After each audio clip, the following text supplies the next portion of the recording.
Assalamu alaikum dear students. I am your instructor Salman Amin Malik for the course Linear Algebra. Today we are having the 32nd and last lecture of this course Linear Algebra. आज के lecture में मैंने choose किया है कि rather than I introduced a new concept to you in the linear algebra, I should revise the previous concepts and what we have learned in this course. तो आज के लेक्चर में सारे मैंने इम्पॉर्टेंट रिजल्ट्स जो हैं जो हमने डिस्कस किए हैं अप्लाई किए हैं लीनियर अलजेब्रा के इस कोर्स में उनको मैंने समराइज़ करने की कोशिश करूँगा। इनफैक्ट स्लाइड्स जो मैंने बनाई हैं उनमें स्टेटमेंट्स जो हैं वो जितने इम्पॉर्टेंट रिजल्ट हमने किए हैं ड्यूरिंग द लास्ट 31 लेक्चर्स उनको सब मैंने समराइज़ किया है और मैं इनफैक्ट कुछ ट्रिक्स आपको बताऊँगा how to use cleverly all this results. Although मैंने आपको 31st लेक्चर्स में प्रीवियस 31st लेक्चर्स में ये सब जो है ये बताया हुआ है, लेकिन फिर भी मैं जो है आपको रिवीजन लेक्चर जो है ये लास्ट लेक्चर जो है ये रखना चाह रहा था। Let me recall you what we have done in the last lecture. Last lecture में हमने बड़ी इंपॉर्टेंट एप्लीकेशंस की थी about the discrete dynamical systems. Dynamical system arise in many applications और मैंने सेकंड लास्ट लेक्चर इसलिए एप्लीकेशंस का रखा था so that at the end of this course you realize that all these things which we have learned in this course they in fact helping the people in solving real world or physical problems. physical problems को solve करने में जितने भी concepts हमने use किए ये just mathematical concepts और mathematical symbols नहीं हैं, ये in fact physical problems जो है उनको solve करने में help करते हैं. That's why mathematicians like me are keen to develop such type of tools which helps in solving the physical problem, physical real world problem जो है उसको solve करने में help करते हैं. ठीक है, और dynamical system जो है इसमें वैसे भी मेरा interest है because of my research. मेरी research जो है अगर larger context में मैं बताऊं आपको तो partial differential equations के correspond है and continuous dynamical systems जो है वो consist करते हैं डिफरेंशियल इक्वेशंस पे. डिफरेंशियल इक्वेशन और सिस्टम ऑफ डिफरेंशियल इक्वेशंस के लीनियर भी डिफरेंशियल इक्वेशन हो सकती हैं, नॉन लीनियर भी हो सकती हैं. डिफरेंशियल इक्वेशन जो है लास्ट लेक्चर में मैंने आपको इनफॉर्मली बताया था कि what are the differential equations. ठीक है, तो लास्ट लेक्चर में हमने आइगन वैल्यूज और आइगन वेक्टर्स की एप्लीकेशंस पढ़ी थी और ये एप्लीकेशंस जो मैंने इस कोर्स में जितनी भी एप्लीकेशंस आपको करवाई हैं ये एप्लीकेशंस बड़ी सिंपल एप्लीकेशंस थी, but the real world problems are not as simple as we considered in this course. लेकिन बड़ी क्लेवरली और बड़ी इंटेलिजेंटली पिक की हुई एग्जांपल्स थी आपकी बुक में से जो मैंने पिक की थी और टॉपिक्स भी जो पिक किए थे एप्लीकेशंस के, so that you realize that what you have learned in this course in fact वो एप्लीकेबल है कहीं ना कहीं पे. क्योंकि अदर्स डिसिप्लिन के स्टूडेंट्स हमेशा यही शिकायत करते हैं whenever we are teaching the mathematical tools कि सर ये अप्लाई कहाँ पे करते हैं. So I always start with the motivation why we should study such type of concepts in mathematics. जैसे linear algebra का कोर्स आप you are going to finish this course with me and today we are having the last lecture. तो आज इससे पहले वाला lecture जो था मैंने आपको सिंपल सी एप्लीकेशंस जो है बताई थी जिसमें we have use the concept of eigen values and eigen vectors. और ये आइगन वैल्यूज और आइगन वेक्टर्स जो हैं ये बड़ा एक स्पेक्ट्रल थ्योरी, हम इसको ब्रॉडर पर्सपेक्टिव में स्पेक्ट्रल थ्योरी जो है मैथमेटिक्स की एक ब्रांच है जो कि बड़ी स्ट्रॉन्ग ब्रांच है in order to solve the physical problems and some mathematical problems. Mathematical theory पूरी है स्पेक्ट्रल थ्योरी का कॉरस्पॉन्ड जिसमें हम ऑपरेटर्स के आइगन वैल्यूज की बिहेवियर और उनका स्पेक्ट्रल जो है स्पेक्ट्रम जो है आइगन वैल्यूज के आइगन वैल्यूज किस तरह की हैं वो स्टडी करते हैं. और एक बड़ी ब्यूटीफुल प्रॉपर्टी लास्ट लेक्चर में जो अजम्पशंस थी कि आइगन वैल्यूज जो हैं वो डिक्रीजिंग ऑर्डर में हैं और आइगन वेक्टर्स जो है वो लीनियरली इंडिपेंडेंट सेट हैं. तो आपने देखा कि डायनामिकल सिस्टम का सोल्यूशन जो है वो बड़ा विद दीज अजम्पशंस जो है वो बड़ा इजीली हम निकाल लेते थे. डायनामिकल सिस्टम का जो सोल्यूशन है और उसका बिहेवियर जो है वो भी डिपेंड करता था आपका जो है लार्जेस्ट आइगन वैल्यू पे, ठीक है। तो ये लास्ट लेक्चर में हमने किया था। In today's lecture we are going to revise some of the concepts, some of the important results which we have discussed during this course of linear algebra. तो मेन ऑब्जेक्टिव जो linear algebra के course का था वो system of linear equations को solve करना और उससे रिलेटेड कॉन्सेप्ट्स जो थे उनको स्टडी करना और vector spaces, basis, linearly independent sets, इन सबको स्टडी करना in the context of solution of the system of linear equation. यही इसका मेन पर्पस था कोर्स का, जो कि हमने कवर किया इन 32 lectures. So let's start the lecture. Today is the last lecture, 32nd lecture of this course. So the first slide which I would like to recall you is about the elementary row operations. Linear algebra में आपने ये notice किया होगा कि हम matrices को deal करते रहे हैं, ठीक है। Matrices A, B, C, D, matrix of coefficient हमने सिस्टम ऑफ लीनियर इक्वेशन का बनाया था।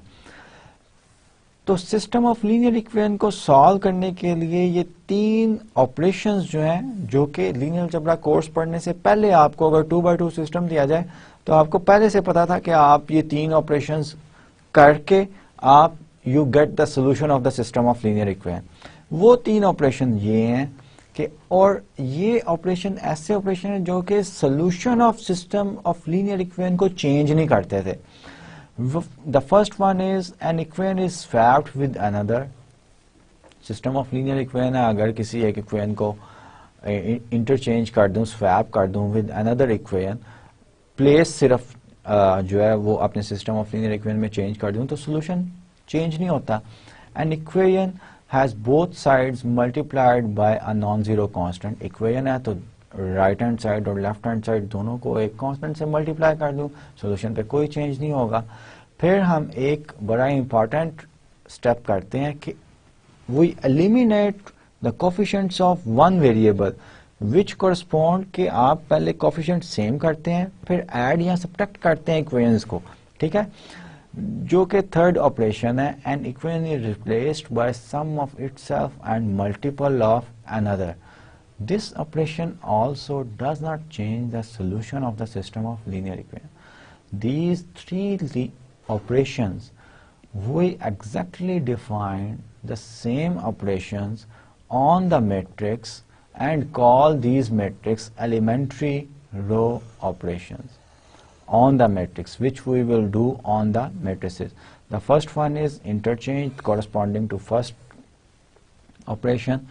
The second one is scaling of one row which is correspond to second point, and third one is replacement, replace one row by the sum of itself and a multiple of another row which is correspond to the third operation. So these are the elementary row operation we defined on the matrix A such that the matrix A or augmented matrix जो कि A B हम लिखते हैं, इन पे ये elementary रो operations अगर किए जाएंगे तो सिस्टम ऑफ लीनियर इक्वेशन का सॉल्यूशन चेंज नहीं होगा, ठीक है। अब नेक्स्ट कॉन्सेप्ट जो था वो हमने echelon form of a given matrix, ये बड़ा इंपॉर्टेंट कॉन्सेप्ट है और till at the end of this course हमने एचिलॉन फॉर्म जो है वो निकालते रहे हैं for getting the system of linear equation, क्योंकि last lecture, second last lecture जो था उसमें हम आइगन वेक्टर्स निकालते थे a minus lambda x, lambda I equals x equal 0। ये homogeneous system of linear equation है और इसका भी सोल्यूशन करने के लिए हम इस मैट्रिक्स को जो है एचिलॉन फॉर्म में कन्वर्ट करते थे। तो एचिलॉन फॉर्म जो है सेकंड लेक्चर से लेके लास्ट लेक्चर तक जो है वो हमने यूज किया है। So this is very important concept. Leading entry of a row, कोई भी आपके मैट्रिक्स की रो है, the first non zero entry of this row from the left side is known as the leading entry of the row, ठीक है। The first non zero row है, first left side से start हो जाएं, 0 element छोड़ दें, 0 element छोड़ दें, सो एंड सो फोर्थ। पहली left from the left side non zero जो एलिमेंट आएगा that is known as the leading entry. अब एचिलॉन फॉर्म जो है, a rectangular matrix is in echelon form if it has the following three properties. First property क्या है कि all non-zero rows are above the rows of the zeros, ठीक है। दूसरी property क्या है, each leading entry of a row is in a column to the right of the leading entry of the preceding or row above. above row में जो leading entry है, second row में या उससे नीचे वाली रो में लीडिंग एंट्री जो है उसके राइट पे हो सकती है, लीडिंग एंट्री पे लेफ्ट पे नहीं हो सकती। All entries in a column below a leading entries are zero. अब ये जो है ये तीन प्रॉपर्टीज हैं। For example 1 0 0 2 5 0 7 0 6, this is in echelon form. ये जो है एचिलॉन फॉर्म में है 7 2 0 0 5 and 5 2 1। ये मैट्रिक्स एचिलॉन फॉर्म में, ये मैट्रिक्स एचिलॉन फॉर्म में नहीं है क्योंकि फर्स्ट पिवट लीडिंग एंट्री ये है, पिवट एलिमेंट ये है और इसके नीचे ये भी जीरो नहीं है। अगर यहाँ पे ये मैं जीरो भी काट दूं तो यहाँ पे ये पिवट एलिमेंट बन रहा है और इसमें ये पिवट एलिमेंट बन रहा है, तो सेकंड कंडीशन जो है वो वायलेट हो रही है कि इसका पिवट एलिमेंट जो है ये राइट की बजाय लेफ्ट पे है of pivot element of the second row. So this matrix is not in echelon form. Then we have studied the reduced echelon form of a given matrix. If a matrix in echelon form satisfies further two conditions, that each leading entry is 1 and each leading one is the only entry, उसके ऊपर नीचे भी। अब इसी matrix की अगर reduced एचिलॉन form मैं लिखना चाहूं तो 1 2 7 0 इसको भी मुझे 1 करना पड़ेगा, 0 0 इसको भी 1 करना पड़ेगा और इसकी ये एंट्री जो है इसको भी 0 करना पड़ेगा। ये तमाम एंट्रीज 1 होनी चाहिए और leading entry 1 is the only non-zero entry in the column. So this matrix is not in reduced echelon form unless we make this 0. इसको 0 करने के लिए मुझे 2 टाइम्स जो है रो ऑपरेशन क्या करना पड़ेगा, R1 minus 2 times R2 और ये भी मेरा 0 हो जाएगा। Now this matrix is in reduced echelon form as well as मुझे ये भी 0 करना पड़ेगा और ये भी 0 जब होगा फिर ये reduced echelon form में, और इस मैट्रिक्स को हमने I3 कहा था, आइडेंटिटी मैट्रिक्स कहा था, ठीक है। फिर हमने एक एग्जिस्टेंस का रिजल्ट पढ़ा था कि सिस्टम ऑफ लीनियर इक्वेशन जो है वो कंसिस्टेंट हो सकता है, इनकंसिस्टेंट हो सकता है। कंसिस्टेंट का मतलब है सिस्टम हैज अ सॉल्यूशन। अब सिस्टम ऑफ लीनियर इक्वेशन का एक सॉल्यूशन हो सकता है या इन्फिनिट मैनी सॉल्यूशंस हो सकते हैं। There does not exist in this world a system of linear equation which has exactly 3 solutions, which has exactly 10 solutions. ये possible नहीं है। या तो उसका solution सिर्फ एक होगा या infinite many होंगे या solution कोई exist ही नहीं करता होगा। अगर solution exist नहीं करता we call it system inconsistent, अगर solution exist करता है तो हम कहते हैं कि consistent system है। अब किस तरह पता चलता है कि एक सिस्टम जो है कंसिस्टेंट है या नहीं है, ये पहला रिजल्ट हमने पढ़ा था which is very important and we have used this result many times. A linear system is consistent if and only if the rightmost column of the augmented matrix is not, ये augmented matrix के लिए है, matrix of coefficient के लिए नहीं है, be careful, is not a pivot column.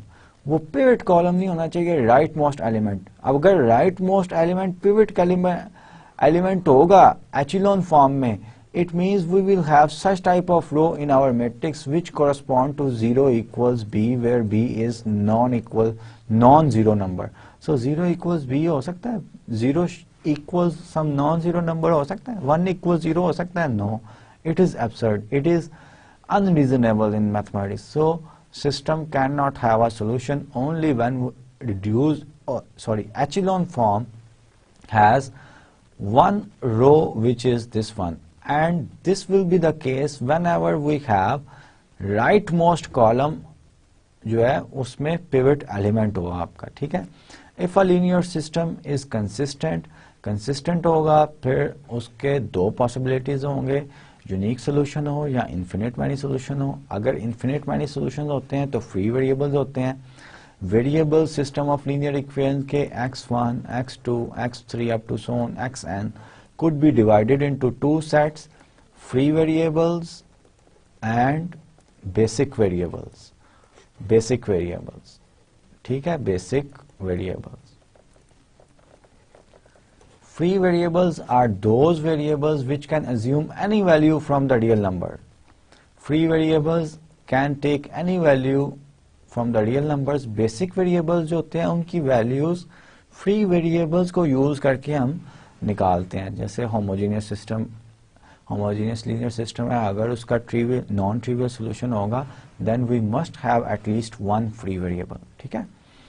If a linear system is consistent, then the solution set contains either a unique solution when there are no free variable or infinite many solutions when there is at least one free variable, ठीक है। फिर हमने Rn spaces जो हैं, Rn जो कि एक vector space है, वेक्टर स्पेस अब आपको पता है कि वेक्टर स्पेसेस क्या होती हैं, वेक्टर स्पेस है वो इंट्रोड्यूस की थी। Rn की if x belongs to Rn है, इसका मतलब है x is a column vector containing how many components, yes n components, n entries होंगी, first entry, second entry up to so on nth entry, first, this one is second and this one is nth entry, ठीक है। Rn जो है वो certain properties satisfy करता है, जो कि मैंने यहाँ पे लिखी हुई हैं, 8 प्रॉपर्टीज जो है सेटिस्फाई करता है, कमोडेटिव लॉ, एसोसिएटिव लॉ। इनफैक्ट यही प्रॉपर्टीज जो हैं, यही वेक्टर स्पेस की प्रॉपर्टीज हमने पढ़ी हुई हैं कि ये वेक्टर स्पेस की प्रॉपर्टीज हैं, ठीक है। So Rn is a vector space. In fact इसकी डायमेंशन जो है, dimension of Rn equals n है, वाई बिकॉज इट्स बेसिस जो कि स्टैंडर्ड बेसिस है E1, E2 up to so on En, इसमें कितने वेक्टर्स हैं, n वेक्टर्स हैं। Ei क्या है, 0, ऑल एंट्रीज 0, सिर्फ ith पोजीशन पे entry 1 and all entries are 0, this is a vector Ei, ठीक है। ith पोजीशन पे सिर्फ 1 है और ये In, n cross n identity matrix के वेक्टर्स हैं। E1 फर्स्ट कॉलम होगा, E2 second, so on and so fourth, ये सब आपको पता है। फिर लीनियर कॉम्बिनेशन जो है ये बड़ा important, through out the linear algebra के कोर्स में linear combination of given vectors जो है, ये कॉन्सेप्ट जो है ये हम यूज करते रहे हैं और बोलता रहा हूं मैं। लीनियर कॉम्बिनेशन, गिवन वेक्टर्स, आपके पास p वेक्टर्स दिए गए हैं in Rn and given scalars C1, Cp. This vector and this is a vector equation, ये एक vector equation. This vector is known as the linear combination of the vectors v1, v2 up to so on vp is called a linear combination. फिर ये क्या है कि a vector equation जो कि ये हमने देखी है कि ये linear combination v1 up to vn है और ये ऑगमेंटेड मैट्रिक्स लिखा है जिसके कॉलम्स जो हैं v1, v2, vn लिखे हुए हैं। Vector equation and a matrix equation ax equals b are the same in fact if and only vector equation है और a where a is formed by the vectors whose columns are vn, ठीक है।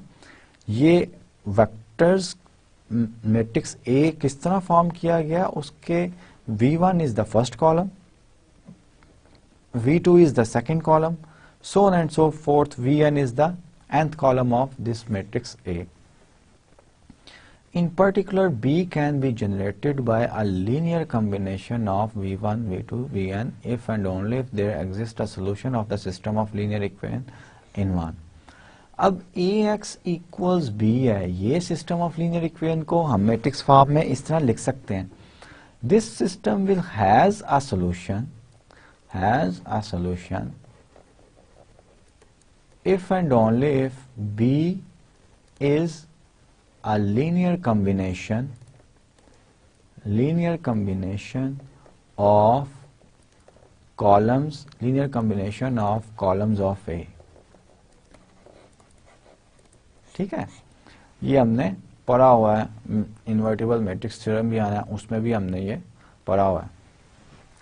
फिर एक और concept जो है span of given vectors, ये भी बड़ा इंपॉर्टेंट है, थ्रू आउट द कोर्स जो है ये हमने यूज किया कि स्पैन क्या है, जितने भी लीनियर कॉम्बिनेशंस हैं गिवन वेक्टर्स के, कितने लीनियर कॉम्बिनेशन होते हैं, इन्फिनिट मैनी लीनियर कॉम्बिनेशन होते हैं, क्योंकि लीनियर कॉम्बिनेशन में ये C1, C2, CP, Ci's belongs to R है, I equals 1, 2 up to so on P।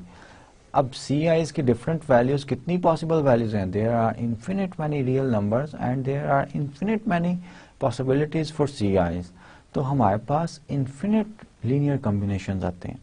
इन सब लीनियर कॉम्बिनेशंस को गिवन वेक्टर्स के एक सेट में रख लें, उसका नाम हम रखते हैं span of V1, V2 up to so on Vp।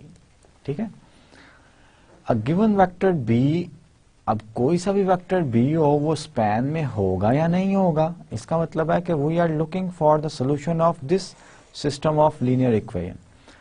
If this system of linear equation has a solution, then B belongs to span of V1, V2 up to so on Vp।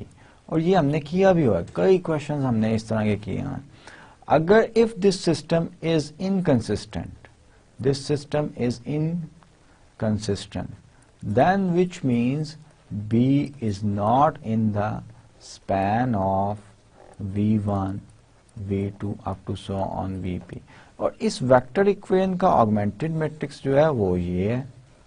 इस augmented matrix को solution के लिए हम क्या करेंगे, हम echelon form में convert करेंगे, then we will decide whether the system is consistent और इनकंसिस्टेंट। ठीक है, existence of solution for system of linear equation. The equation AX equals B has a solution if and only if B is a linear combination of columns of A। ये मैंने आपको पहले ही बता दिया, ठीक है, कि अगर AX equals B जो कि सेम है X1 A1 plus X2 A2 plus so on Xn An equals B, ये दोनों, this one is the matrix equation, this one is the vector equation। अब A के कॉलम्स कौन से हैं, A1, A2 up to so on An, ये column vectors हैं, और Ax ये वेक्टर इक्वेशन लिखी जा सकती है, this matrix multiplication Ax can be written as this one. तो अगर this system has a solution, it means we are able to find out or we are able to write down B as a linear combination of columns of A। ये exactly same चीज ही नहीं कह रहा, has a solution if and only if B is a linear combination of columns of A। फिर हमने एक result पढ़ा था, let A be an M into N matrix, then the following statements are logically equivalent। ये हमने काफी results, invertible matrix theorem is the largest result which we have learned in this course and which states several statements are logical equivalent। और काफी 18-20 statements almost हैं जो कि logically equivalent हैं। A is invertible, the columns of A are linearly independent, the span of columns of A equals Rn, so on and so forth। The matrix transformation defined by A will be invertible, the matrix transformation will be one by one, Ax equals 0 will be homogeneous system of linear equation, has only trivial solution, the null space of A will consist of only one element which consists of the null vector, so on and so forth। There are many statements which are logically equivalent statements। Logically equivalent statements are those statements, if the one statement is true, then the all statements will be true। If the one statement is false, whatever the statement is, statement false है, बाकी तमाम भी statements जो हैं वो false होंगी। तो A M by N matrix हो, फिर ये statements जो हैं ये logically equivalent हैं। For each B in Rm, the equation Ax equals B has a solution। For each B पे emphasis है, जब लेक्चर में भी करवाया था इसी पे ही emphasis है। इसका मतलब है कोई सा भी B आप लें, Rm से, belongs to Rm. Each B can be written as linear combination of columns of A plus so on xn an. This system has a solution. इसका मतलब है कि हर B जो है वो अगर Rn में linear combination of columns of A है, ये मैंने आपको पहले ही बता दिया. इसका मतलब ये हुआ कि अगर मैं स्पैन लूं कॉलम्स ऑफ A का A1, A2 up to so on An, it should be equals Rm, क्योंकि each AI belongs to Rm है. तो स्पैन जो था ये सबसेट तो पहले ही था Rm का, सबसेट तो पहले ही था Rm का. अब हर Rm का एलिमेंट जो है वो स्पैन में चला गया क्योंकि लीनियर कॉम्बिनेशन में लिखा जा सकता है. So all B belongs to Rm implies B belongs to span of columns of A, which is A1, A2 up to so on An, implies Rm is a subset of span A1, A2 up to so on An from 1 and 2. ये हमें पहले ही पता था. Rm equals span of columns of A. A has pivot position in every row. A pivot position every row. याद रखिएगा ये augmented matrix A B के बारे में नहीं है. The matrix of coefficient है. A क्या है? Matrix of coefficient है. और इनफैक्ट लेक्चर में मैंने 2 एग्जांपल्स भी बना के आपको दिखाई थी जिसके लिए ये रिमार्क लिखा हुआ है कि मैट्रिक्स ऑफ कोफिशिएंट के लिए ये स्टेटमेंट ट्रू है. अगर ऑगमेंटेड मैट्रिक्स हो तो योर सिस्टम मे और मे नॉट बी कंसिस्टेंट. मे भी सोल्यूशन उसका एग्जिस्ट करे, मे भी सोल्यूशन उसका एग्जिस्ट ना करे. फिर हमने होमोजीनियस सिस्टम पढ़ा था. होमोजीनियस सिस्टम जो है ये नल स्पेस ऑफ ए के लिए भी हमने पढ़ा था और आइगन वेक्टर्स निकालने के लिए भी हम a minus lambda i into x equal 0 इस होमोजीनियस सिस्टम को सॉल्व करते हैं. So homogeneous system of linear equation plays a very important and key role in the course linear algebra. Homogeneous system equation के जो right hand side होती है उसमें null vector होता है. And homogeneous system of linear equation always has a solution which is null vector equals 0 0 0 0. ठीक है, so on and so forth. So homogeneous system जो है हमेशा consistent होता है. क्या होता है? consistent होता है क्योंकि एक solution तो जरूर होता है आपका 0 0 0. अब इसका अगर 0 0 solution को हमने कहा था कि ये solution क्या है? trivial solution है. नॉन ट्रिवियल सोल्यूशन क्या होता है? Non zero solution.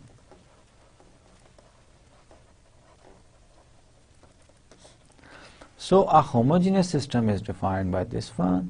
Trivial and non trivial solution जो है ये भी हमने डिफाइन कर लिया. A system of linear equations is said to be homogeneous if it can be written in the form Ax equals 0 where A is an m cross n matrix and 0 is the 0 of Rm. Rm का ये null vector है. Trivial and non-trivial solutions. The zero solution is usually called the trivial solution. For a given equation Ax equals 0, the important question is whether there exists a non-trivial solution. अब homogeneous system का non-trivial solution होगा तो कम अज कम एक free variable जरूर हमें मिलेगा.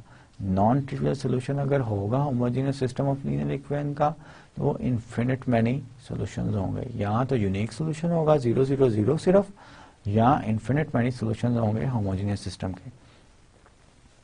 The homogeneous equation Ax equals 0 has a non-trivial solution if and only if the equation has at least one free variable. फिर ये एक रिजल्ट हमने पढ़ा था which relates the solutions of the non-homogeneous system of linear equation and solutions of the homogeneous system of linear equation. Suppose the equation ax equals b is consistent. और ये result जो है कंसिस्टेंट सिस्टम के लिए है.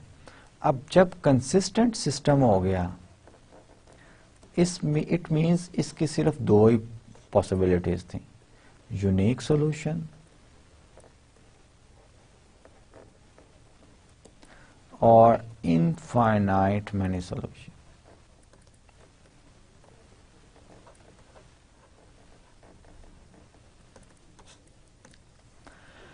ठीक है. Then the solution set of ax equals b can be written as, this is a solution of ax equals b, some particular solution of the non-homogeneous system plus homogeneous system का solution. Homogeneous system का solution हम निकाल लें तो each solution can be written as this one. अब अगर system का unique solution हो, ax equals b has a unique solution, then vh must have 0 0 0 as only trivial solution उसका होगा, because w equals b will be the unique solution. अगर infinite many solution हो, then w will be a fixed vector p plus solution of homogeneous system. अब ये geometrically what does it represents? It represents that the yellow plane is the solution of ax equals 0. अगर infinite many solutions हैं ax equals b के, तो that will be the just that plane, yellow plane, which is the solution of ax equals 0 translated by this vector p exactly above that will be the solution of the non-homogeneous system. अगर infinite many solution है, अगर तो unique solution है, तो homogeneous system का सिर्फ origin जो है वो ही geometrically solution होगा और non-homogeneous system का वो ही origin से ऊपर p जो है, p will be the only solution of the non-homogeneous system. ठीक है. तो अब ये जो है बड़ा important result था which relates the solution of the non-homogeneous system to the solutions of the homogeneous system in the case whenever the non-homogeneous system is consistent. Inconsistent हो, then there is no relationship between the solutions of the homogeneous system. और non-homogeneous system तो है ही inconsistent, उसका तो solution exist ही नहीं करता. फिर हमने बड़ा इंपॉर्टेंट कॉन्सेप्ट जो पढ़ा था वो linearly independent set of vectors था. ये भी हमारी इसने जान नहीं छोड़ी लीनियरली इंडिपेंडेंट सेट के कॉन्सेप्ट में right from the beginning till the end of this course. Linear algebra linearly independent set of vectors होता है कि अगर ये vector equation has only trivial solution and this vector equation is in fact equivalent to the ax equals 0, which is the homogeneous system. In other words, we are saying that this homogeneous system where a is found by the vectors of v1 v2 as the columns, उसको columns हम बना लें तो उस vector उस matrix को जो है ax equals 0, this vector equation is equivalent to the ax equals 0, which is the homogeneous system. And if this homogeneous system has only trivial solution, then we will say that the vectors v1 up to so on vn are linearly independent. अब linearly dependent होगा अगर एक भी हमें non zero solution मिल जाए. अब linearly dependent के लिए कुछ ट्रिक्स भी मैंने आपको बताए थे जो कि यहाँ पे स्टेट किए गए. If we have one non-zero solution of this one, then we state that v1 up to so on vp, this set of vectors is linearly dependent. The columns of a matrix A are linearly independent if and only if ax equals 0 has only trivial solution. ये understood है और कई बार मैंने explain भी किया है. Characterization of linearly dependent sets.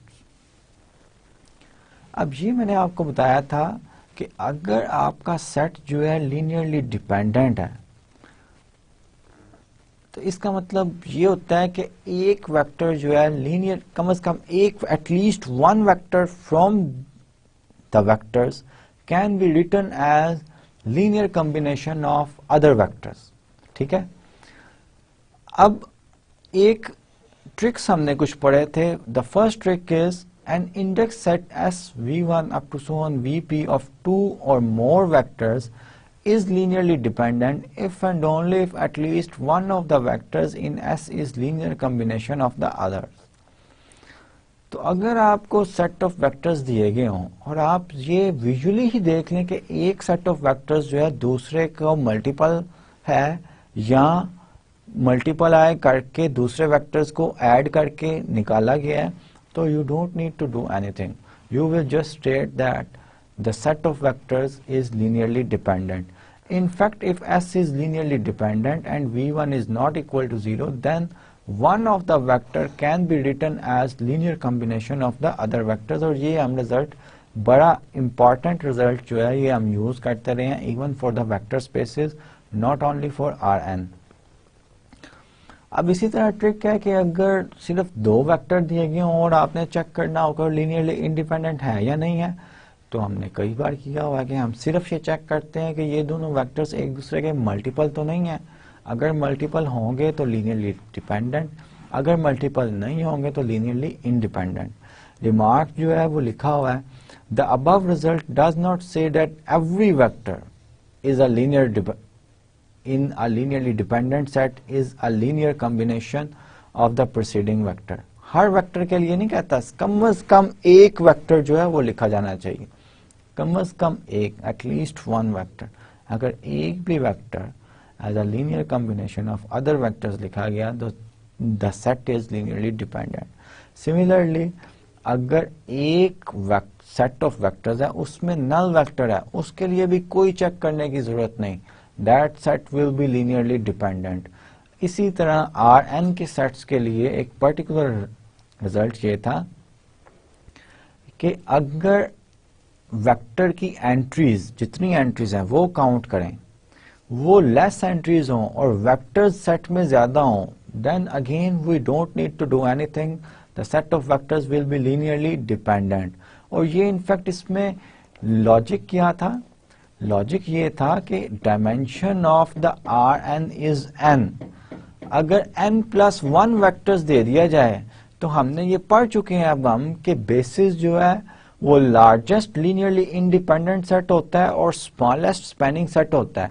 So any set containing more than n vectors of Rn will always be linearly dependent। We don't need to compute anything, we don't need to solve the homogeneous system, that set of vectors will be linearly dependent। ठीक है, ये बड़े important tricks हैं जो कि आपको कई computation से जान छुड़ा सकते हैं आपकी। अगर Rn number of vectors n नहीं हो, then we can't say, linearly dependent भी हो सकता है, लीनियरली इंडिपेंडेंट भी हो सकता है, फिर आपको होमोजेनियस सिस्टम ही सॉल्व करना पड़ेगा। ठीक है,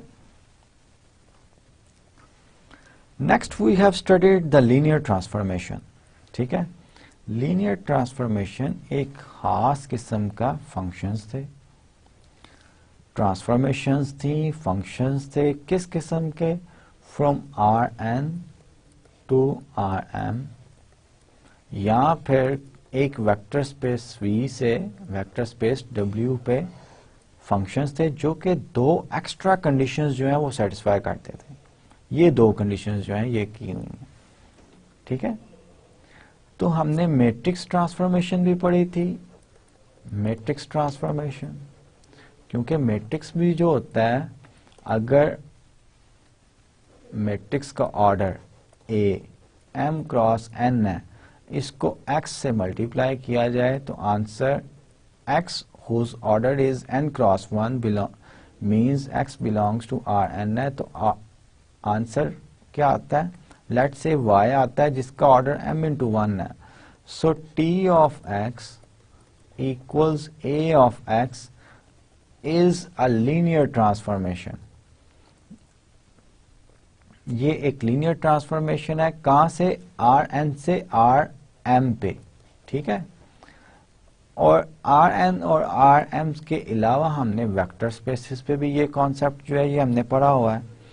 और रिमार्क यहाँ पे लिखा हुआ है, if T is a linear transformation then the image of the null vector in the domain, suppose ये आर एन है, अब यहाँ पे नल वेक्टर जो है उसके कितने कंपोनेंट हैं, एन कंपोनेंट है, 0 0, और ये आर एम है और ये लीनियर ट्रांसफॉर्मेशन है टी।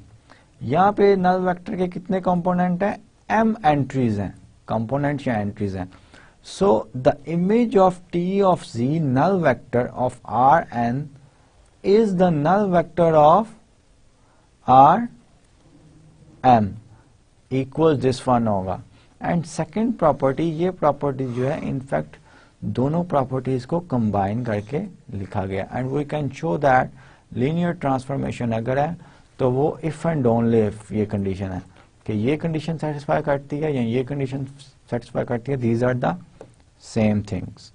फिर एक थ्योरम हमने किया था जो मैंने आपको पहले एक्सप्लेन कर दिया, let T R N to R N be a linear transformation then there exist a unique matrix A such that T x equals A x. और ये मैट्रिक्स, इसको मैट्रिक्स ऑफ ट्रांसफॉर्मेशन हमने कहा था और इसको निकालना भी सीखा था, मैट्रिक्स ऑफ ट्रांसफॉर्मेशन, ये हमने कहा था इसको।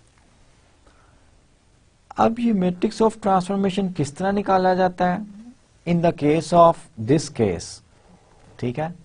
तो आप क्या करेंगे, आर एन के कोरस्पॉन्ड आई एन कंसिडर करेंगे और उसके वेक्टर्स E1, E2, इसका इमेज जो है वो कैलकुलेट करेंगे, so on and so forth En।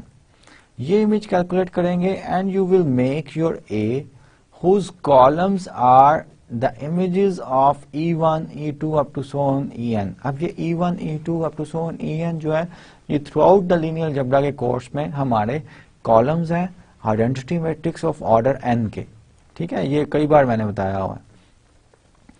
Then we have this results, let T Rn to Rm be a linear transformation, then T is 1 to 1 if and only if Tx equals 0 has only trivial solution।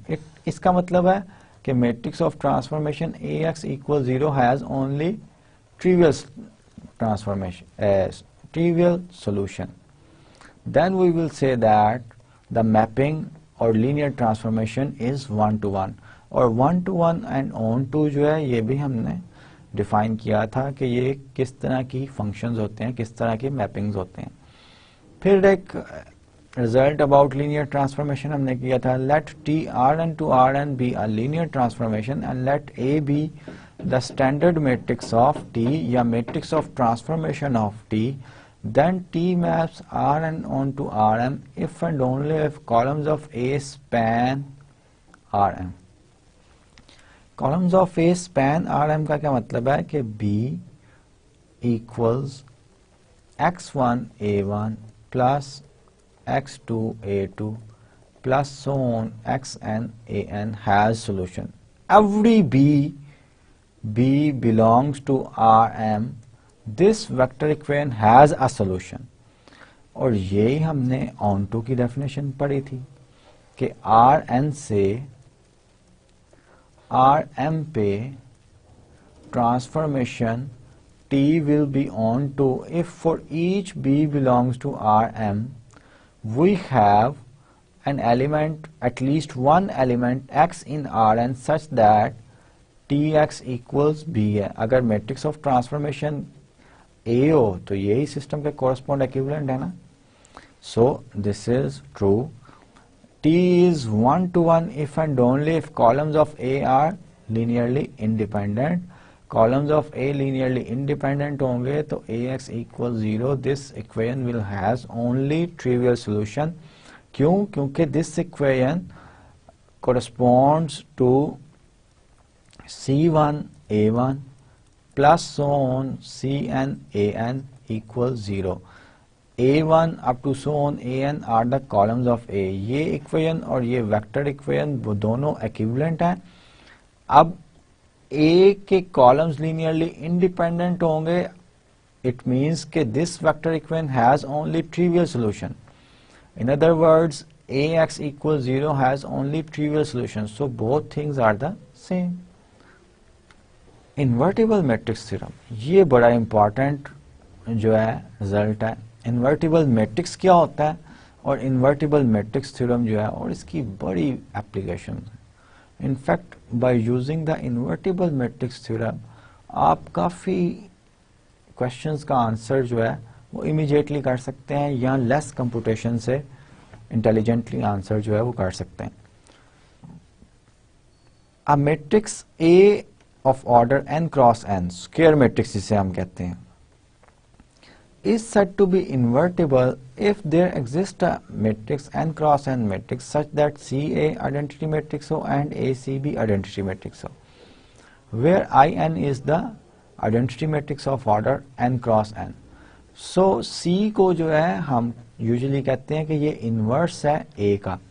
अब A inverse निकालना भी हमने सीखा हुआ है. In fact A inverse निकालना matrix से A and I same order, अगर A का ऑर्डर n क्रॉस n है तो I का भी IN कंसिडर करके A को हम I में ट्रांसफॉर्म करते हैं रो ऑपरेशन, और वही रो ऑपरेशंस I पे भी करते जाते हैं. तो in the end A equivalent हो जाता है IN के, और IN पे भी वही रो ऑपरेशन करें जो A को हमने ट्रांसफॉर्म करने के लिए किया है.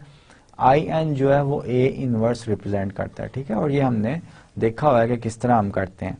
A matrix A is not invertible is sometime called singular matrix कहते हैं, और जिन मैट्रिसेस का इनवर्स एग्जिस्ट करता है उन मैट्रिसेस को हम नॉन सिंगुलर मैट्रिक्स कहते हैं.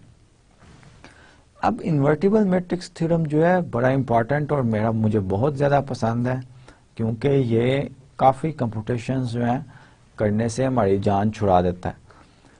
Let A be a square matrix n cross n matrix, then the following statements are logically equivalent. That is, for a given A, the statements are either all true or all false. A is invertible. Invertible का मतलब A inverse exist करता है. A is row equivalent to n cross n matrix by definition. A has n pivot position. N pivot position mean AX equals 0 has only trivial solution, जो कि next statement है.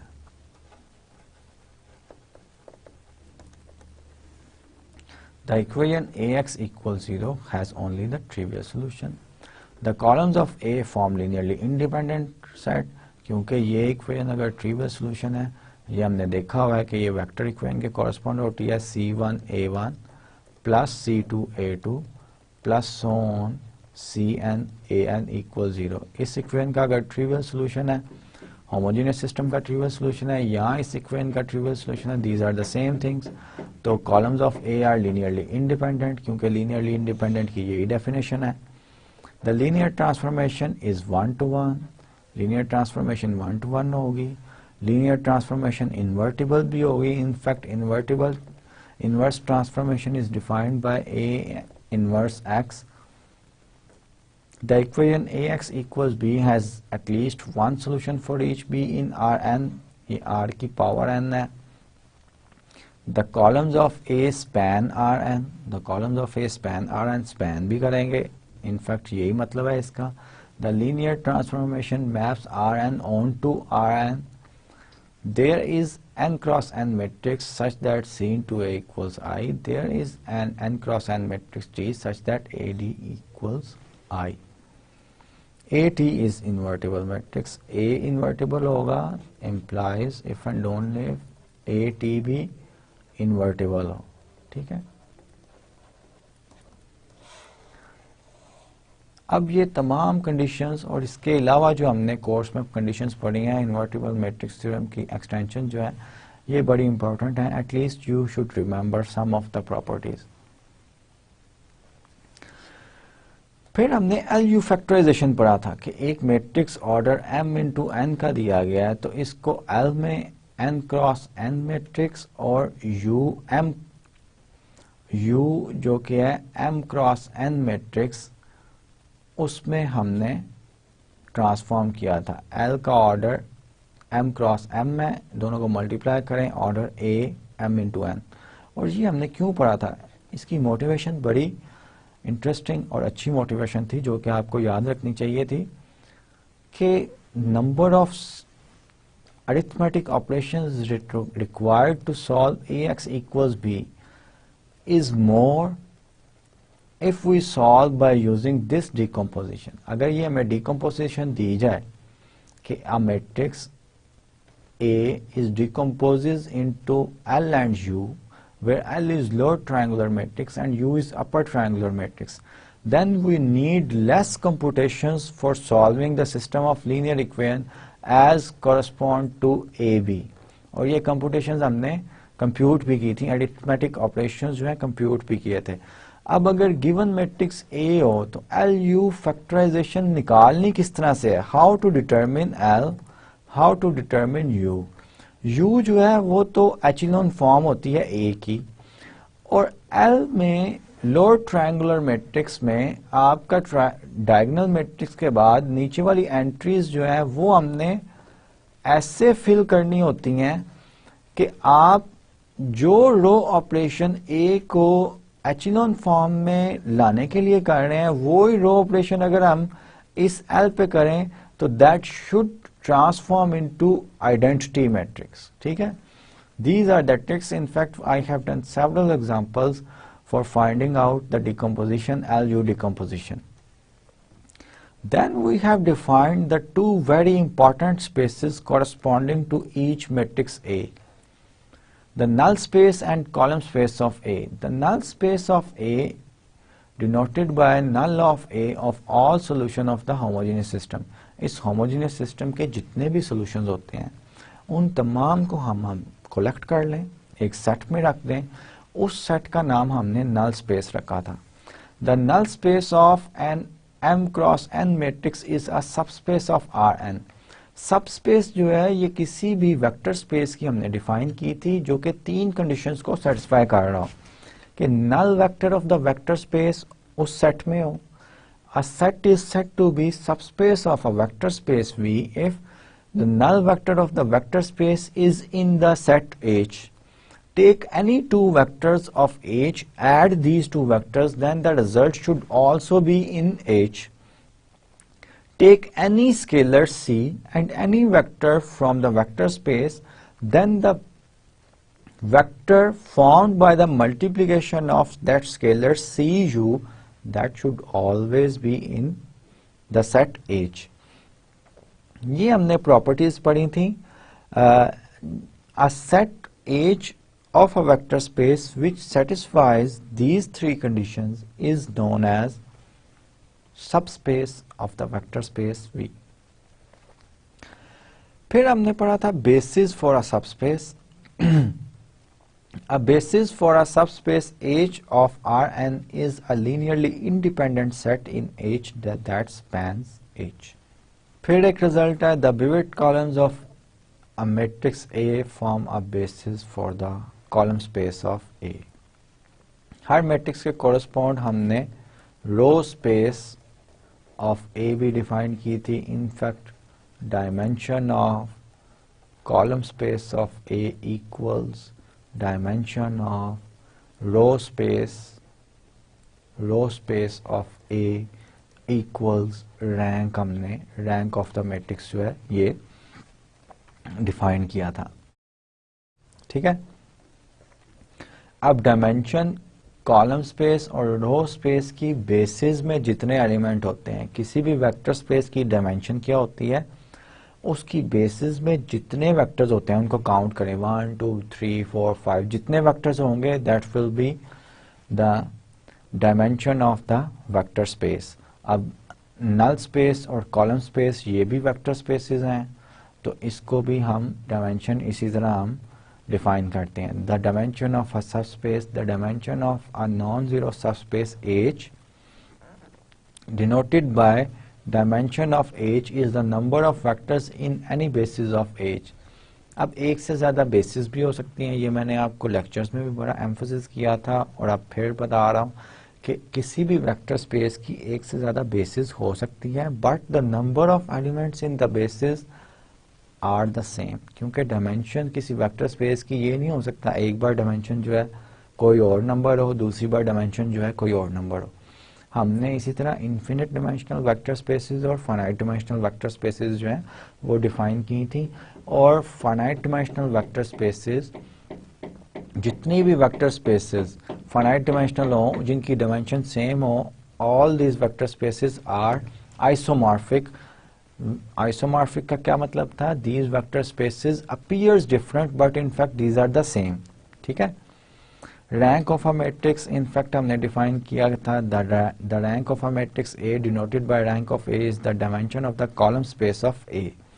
Rank theorem जो है ये हमने study किया था। Rank theorem हमें क्या बताता है कि rank dimension of the column space और row space of A plus dimension of the null space equals the number of columns in the matrix A.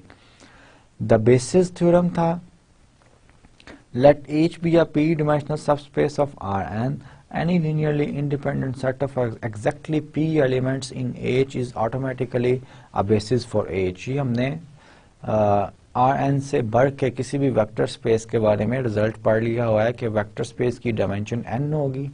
Any linearly independent set of n vectors will automatically be a basis for the vector space. Similarly, any set spanning set of vectors n vectors, n जो है vector space की dimension है जो कि span करता हो vector space को, वो ऑटोमेटिकली लीनियरली इंडिपेंडेंट भी होगा। वेक्टर स्पेस जो है वो हमने डिफाइन किया था, जनरलाइज किया था आर एन के केस को। ये प्रॉपर्टीज जो हैं 10 प्रॉपर्टीज जो हैं सेटिस्फाई करते हैं। कोई भी set V which satisfy these 10 conditions, जिसमें हमने addition define करते हैं और scalar multiplication of vectors and scalar ये define करते हैं। ये दो ऑपरेशन होते हैं, addition and scalar multiplication, जो कि ये 10 properties satisfy करे किसी भी सेट को, उसको हम कहते हैं कि ये वेक्टर स्पेस है V। सब space of a vector space ये मैंने आपको रिकॉल करवा दिया है। 3 कंडीशंस हैं।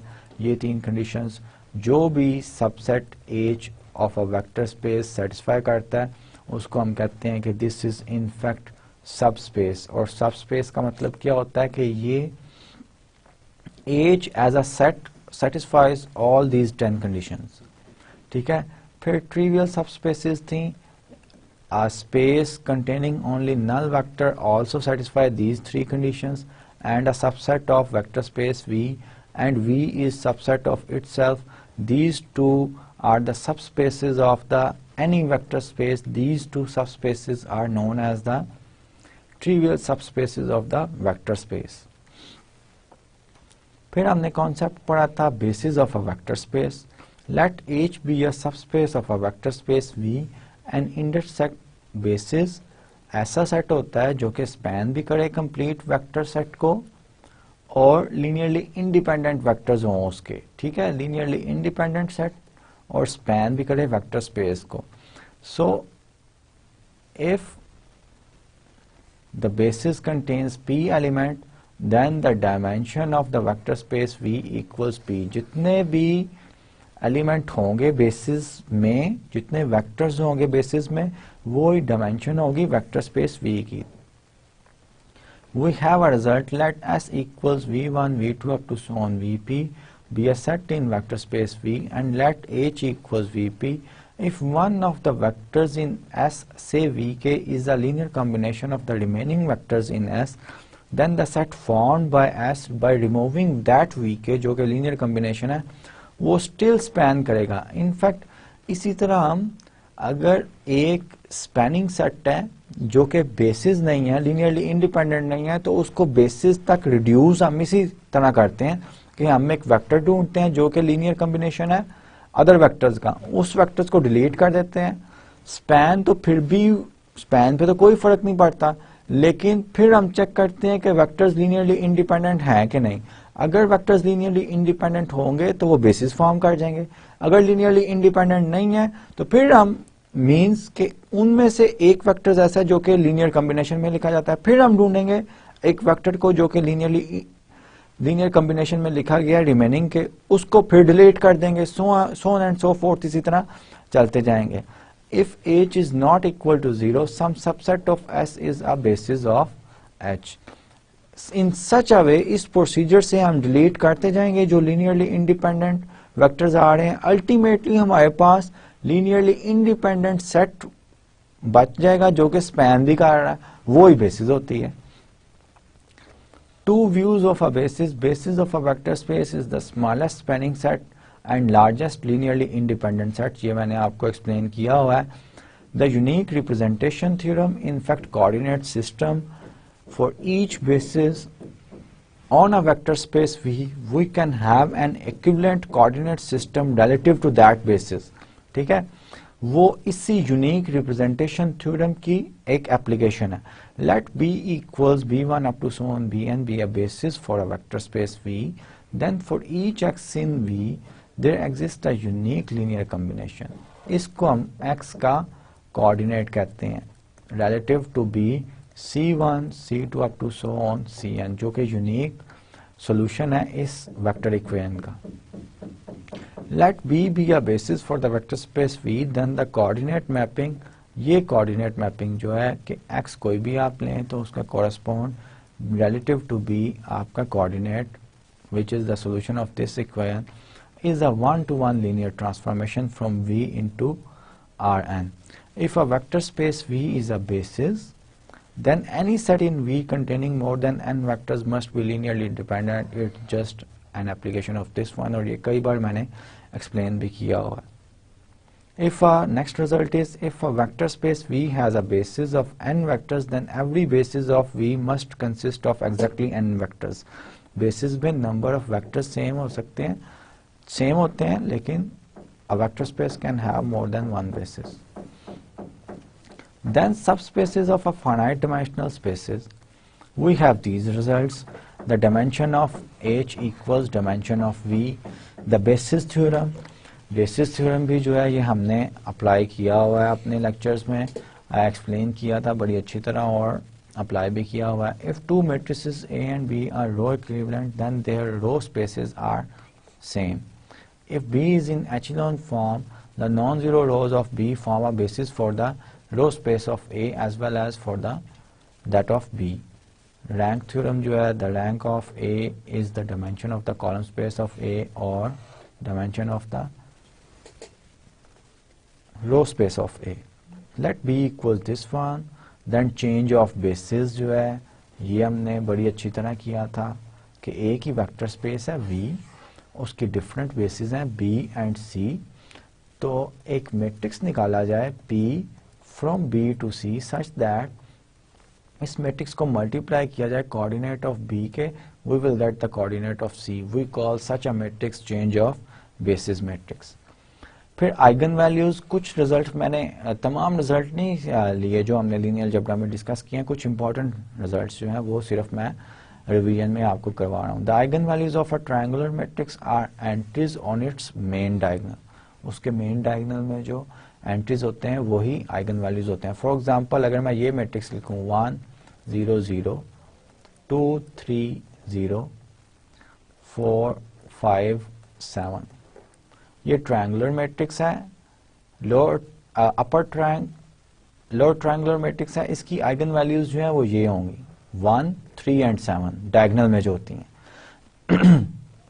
Sorry, if V1 up to so on VR are eigenvectors of the correspond to distinct eigenvalues, then matrix A forms by the columns of these eigenvectors is linearly independent. इसका मतलब है AX equal 0, उसका भी trivial solution सिर्फ होगा, trivial solution. और A जो है वो किस तरह फॉर्म किया गया है, आइगन वेक्टर्स को कॉलम बना दिया गया A का. The characteristic equation is this one, ये हमने किया हुआ है. सिमिलैरिटी का कॉन्सेप्ट बड़ा इंपॉर्टेंट था और इनफैक्ट डायगोनलाइजेशन ऑफ टू मैट्रिसेस में सिमिलैरिटी का कॉन्सेप्ट ही हमने यूज किया था. If A and B are n cross n matrix, then A is similar to B if there is an invertible matrix P such that this equation holds. A similar to B है, similarly B similar to A है, ठीक है, because we can have this equation. If n cross n matrices A and B are similar, then they have the same characteristic polynomial. Characteristic polynomial उनका same होगा. इसका मतलब है कि eigen values उनकी सेम होगी. हर आइगन वैल्यू के correspond we have introduce two concept. Algebraic multiplicity, एक आइगन वैल्यू जो है जितनी बार रूट एज अ रूट हो कैरेक्टरिस्टिक पॉलिनोमियल के, वो हमने उसका नाम रखा हुआ है अलजेब्राइक मल्टीप्लिसिटी. इसी तरह ज्योमेट्रिक मल्टीप्लिसिटी क्या है, हर आइगन वेक्टर के कॉरस्पॉन्ड जो आइगन स्पेस है उसकी डायमेंशन को हमने क्या नाम दिया था, ज्योमेट्रिक मल्टीप्लिसिटी कहा था. डायगोनलाइजेबल ऑफ अ मैट्रिक्स, ये इंपॉर्टेंट कॉन्सेप्ट था. A square matrix A is diagonalizable if A is similar to a diagonal matrix, that is A equals P D P inverse. Diagonalizable का ये theorem जो बड़ी अच्छी तरह मैंने एक्सप्लेन किया हुआ है, n cross n matrix is diagonalizable if and only if A has n linearly independent solutions. अब प्रीवियस लेक्चर में हमने ये सपोजिशन किया था कि A का ऑर्डर n क्रॉस n है तो n linearly independent solution है. ये बड़ा इंपॉर्टेंट था. फिर हमारा रिजल्ट है n cross n matrix with n distinct eigen values is diagonalisable. Why? Because n cross n distinct eigen values हैं तो डिस्टिंक्ट आइगन वेक्टर्स भी आएंगे. डिस्टिंक्ट आइगन वेक्टर्स जो हैं वो लीनियरली इंडिपेंडेंट होते हैं. ये थ्योरम जो है ये बड़ा इंपॉर्टेंट थ्योरम है which states that let A be an n cross n matrix whose distinct eigen values are this one. For one less than equal to P K, the dimension of eigen space for lambda K is less than और equal to multiplicity of the eigen values, algebraic multiplicity जिसको हमने कहा था. The matrix A is diagonalizable if and only if sum of the dimension of the eigenspaces equals n, and if this happens, if and only if the characteristic polynomial factors completely into linears, or the dimension of the eigenspace of the each lambda k equals the multiplicity of the lambda k. Normally dimension of the eigenspace जो है वो less than और equal to होता है algebraic multiplicity के, ठीक है, यह मैंने एक्सप्लेन किया हुआ है. If A is diagonalisable and B K is a basis for the eigen space corresponding to lambda K for each K, then the total collection of vectors form a basis for R N. फिर orthogonal basis जो है, projection जो है, ये previous lectures में I hope कि ये आपने अभी आपको रिकॉल होगा, आपने ताज़ा किया हुआ है. Then we have the best approximation theorem.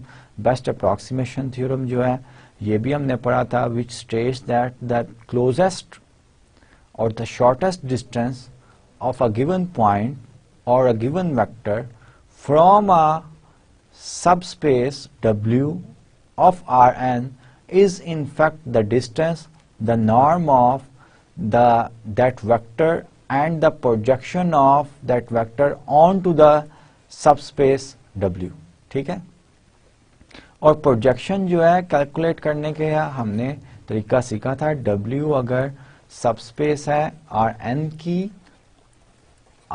की सबस्पेस है तो इसका W का जो है प्रोजेक्शन हमने y कोई भी वेक्टर है, y का प्रोजेक्शन W पे अगर देखना है तो W की ऑर्थोगोनल बेसिस जो है वो हमें पता होनी चाहिए. ऑर्थोगोनल बेसिस अगर होगी then we will use this formula for getting the projection of y onto W.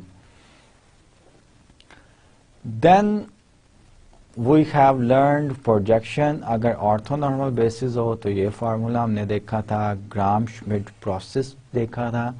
अगर आपके पास कोई वेक्टर स्पेस है उसकी ऑर्थोगोनल बेसिस बनाने का प्रोसीजर क्या है, वो प्रोसीजर हमने एल्गोरिदम जो है ग्राम श्मिट प्रोसेस में बड़ी अच्छी तरह ये मैंने आपको एक्सप्लेन किया है. और मैं उम्मीद करता हूँ कि आपको ये एल्गोरिदम जो है ये बड़ी अच्छी तरह अंडरस्टैंड आपने किया होगा and you are able to find out an orthogonal basis of a given vector space. Vector space की बेसिस दी गई है उसको आप ट्रांसफॉर्म कर सकते हैं इजीली ऑर्थोगोनल बेसिस में. ये आई होप के you can do all these things. फिर हमने लीस्ट स्क्वायर जो है solutions for an inconsistent system of linear equations जो है ये पढ़ा था, ठीक है. उसके कोरस्पॉन्ड हमने ये रिजल्ट पढ़ा था which the 4 statements are equivalent. The equation ax equals b has a unique least square solution for each b in Rm. The columns of A are linearly independent.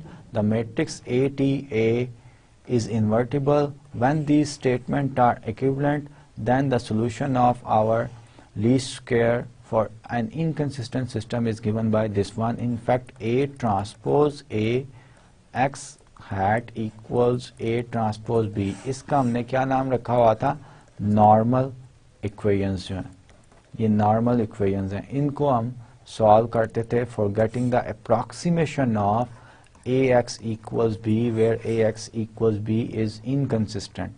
तो इसका अप्रॉक्सीमेशन के लिए हम ये नॉर्मल इक्वेशंस को solve करते थे और ये बड़ी अच्छी तरह मैंने आपको सॉल्व करवाया हुआ है. So we are at the end of our course and last lecture which was the 32nd lecture. मैं उम्मीद करता हूँ कि आपने ये अपना लीनियर अलजेब्रा का कोर्स जो है ये एंजॉय किया होगा, और अगर आपको कोई प्रॉब्लम्स हैं please ask questions, write emails और use moderated discussion board, put questions जो हैं ये ज़रूर करने चाहिए. I always appreciate the questions from students. Questions याद रखिएगा, questions can never be stupid, it's the only answers who are stupid, क्योंकि क्वेश्चंस कभी स्टूपिड नहीं होते. सो आपको हैबिट डेवलप करनी चाहिए क्वेश्चंस करने के लिए, और अपना ख्याल रखिएगा, अपने इर्द गिर्द लोगों का ख्याल रखिएगा, और एक अच्छा इंसान बनने की कोशिश कीजिएगा जिसका अखलाक जो है वो बहुत अच्छा हो. हमारी एज अ नेशन जो है, आप अपने बड़े एनवायरनमेंट में भी देख सकते हैं कि everybody is in hurry, everybody is ready to fight with each other. Tolerance जो है अपने में पैदा कीजिए, दूसरों की बात जो है टॉलरेबल वे से जो है वो सुनिए, अपना आर्गुमेंट रीजनेबल वे से प्रेजेंट कीजिए. और आज का लेक्चर जो है ये आखिरी लेक्चर है. मैं दुआ करता हूँ कि आप सब लोग अच्छे नंबर्स से जो है इस कोर्स का फाइनल एग्ज़ाम और क्विज़ असाइनमेंट्स जो हैं वो सॉल्व करें. मुझे भी अपनी दुआओं में याद रखिएगा. अल्लाह हाफ़िज़.